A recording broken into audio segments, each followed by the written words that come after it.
regular builders. Yes, we own the builders at home, so we played it a bazillion times. Fantastic. All right.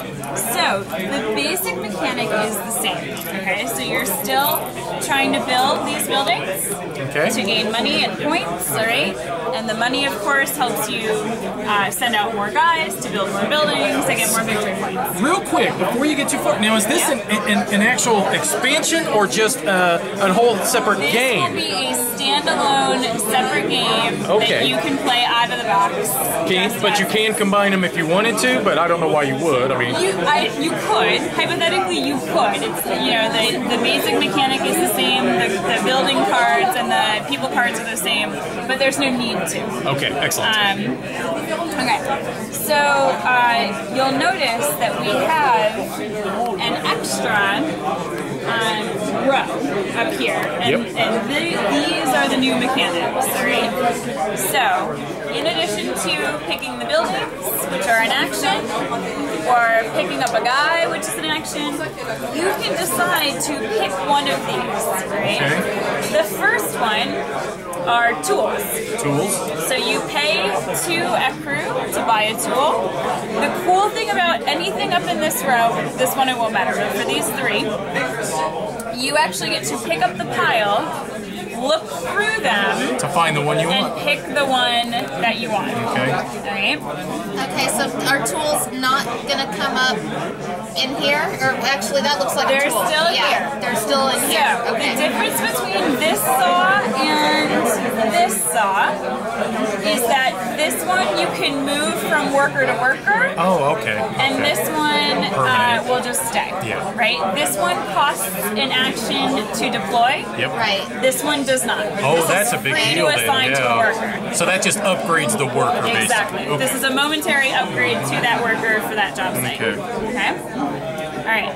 The second pile are slaves. You can buy slaves because we are set in the Middle Ages and slaves existed. Alright? Now you'll notice we don't want to encourage slavery, so there's a -1 victory point for your slaves. Now, you can be a benevolent slave owner and eventually free them.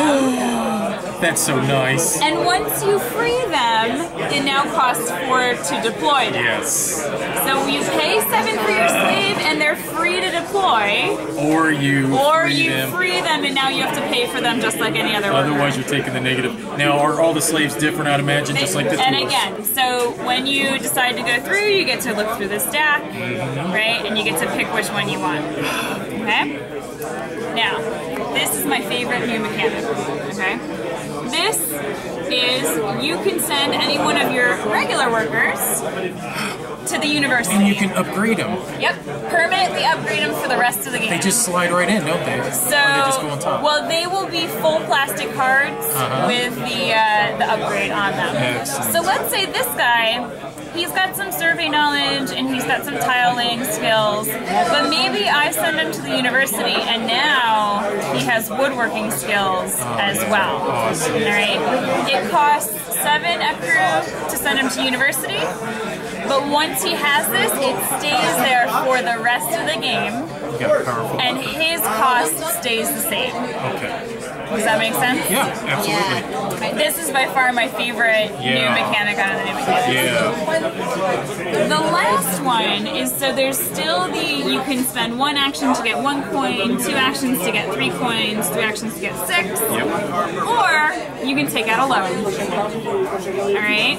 Now, of course, there's pluses and minuses to loans. -2 victory points. Yeah. So you momentarily, well, you'll get 10 when you take out the loan.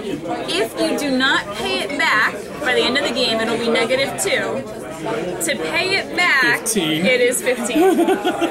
Alright? I love it. So you get a momentary cash flow in, but then you gotta be able to pay it back. Yeah. So then all the other mechanics are basically the same Everything then? else is the same. Yep. Awesome. So you still get 3 actions, you still get, like I said, 1 action is 1 coin, 2 actions is 3 coins, 3 actions 6 coins. All of that remains the same.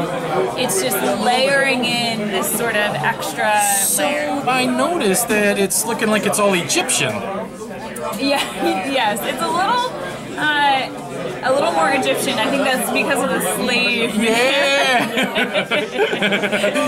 You could build the Sphinx before the nose was shot off of it. There will be familiar ones in here, so there is... that was terrible. Yeah, because the other one was the Middle Ages. What will this one actually be called, other than the Builders 2? Will it actually be called, you know, Egyptian? I don't know what it's subnamed. Okay, because I'm curious if they're going to have, because the Builders was the Middle Ages, if I remember correctly, wasn't it? It was the Middle Ages, and yes, so all of these are, you know, still, they are Egyptian themes. So they are all Egyptian, But the names of them are, so we still have the market, so right? it could be ancient Egypt, then, is what I'm guessing. But the pictures are different, so they still, I'm trying to see what else. A shop, right? But it is now a shop you find in the desert, not a shop you find in England. So,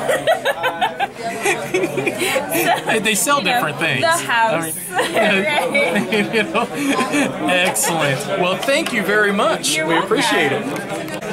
Okay, so a couple of little quick rules about the slave that we had just talked about is that you can't actually equip a slave with a tool, right?